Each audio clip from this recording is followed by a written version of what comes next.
आप क्या नाज़रीन को सोल्यूशन देंगे, क्योंकि एक मोटिवेशनल ट्रेनर का और जो स्पीकर होते हैं उनका काम ही ये होता है कि लोगों को मोटिवेट करना, उनके अंदर एक उम्मीद की जो किरण है वो हमेशा वो शमा जलाए रखना कि भाई हम सब कुछ कर सकते हैं, इतनी सलाहियत हमारे अंदर है।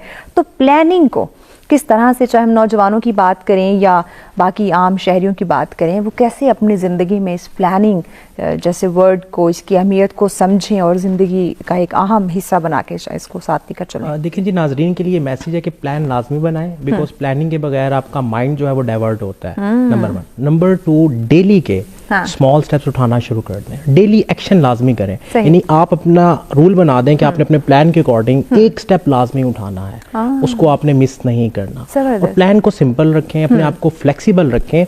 अगर एक प्लान आपका सक्सेसफुल नहीं होता तो उसको एज अ फीडबैक लें, फेलियर के वर्ड को अपनी जिंदगी से निकाल दें और उसको एज अ फीडबैक लें और अपने आप को फ्लेक्सिबल रखें। तो इंशाल्लाह कुछ टाइम बाद आप जब अपने उस प्लान के अकॉर्डिंग किए हुए एक्शंस को रिफ्लेक्ट करेंगे तो जो आपको फीलिंग आएगी, फुलफिलमेंट का एहसास होगा, उसको सेलिब्रेट लाजमी करें, बिकॉज सेलिब्रेशन से आपकी मोटिवेशन एक्टिव होती है।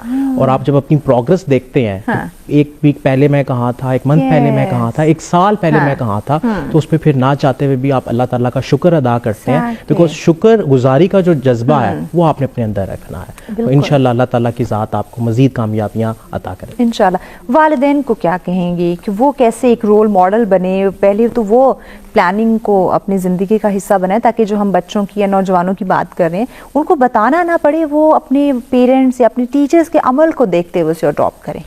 देखें, पेरेंट्स का सबसे अहम रोल ये है कि पेरेंट्स घर के एनवायरनमेंट को डिज़ाइन करें, बिकॉज जब तक आप घर के एनवायरनमेंट पे काम नहीं करेंगे, हम जितनी मर्जी गुफ्तगू कर लें, जितनी मर्जी ओपिनियंस ले लें, जितने मर्जी हम फार्मूलाज लगा लें, रिजल्ट्स नहीं आएंगे, बिकॉज रिजल्ट्स आते हैं एनवायरनमेंट से। बिकॉज हमारे घर का एनवायरनमेंट आज के दौर में वैसा नहीं रहा। हम लोग मोबाइल यूज़ करते हैं और एक्सपेक्ट करते हैं कि बच्चा मोबाइल यूज़ ना करे, जो कि मुमकिन नहीं है। तो आप घर में कुछ ऐसी एक्टिविटीज़ इंट्रोड्यूस करवाएं जो आपकी ज़िंदगी को थोड़ा सा स्लो करें। बिल्कुल ऐसे, क्योंकि जब आपकी ज़िंदगी स्लो होगी तो आपके बच्चों में सब्र का मादा पैदा होगा और सब्र ही कामयाबी का सबसे अहम रास्ता है।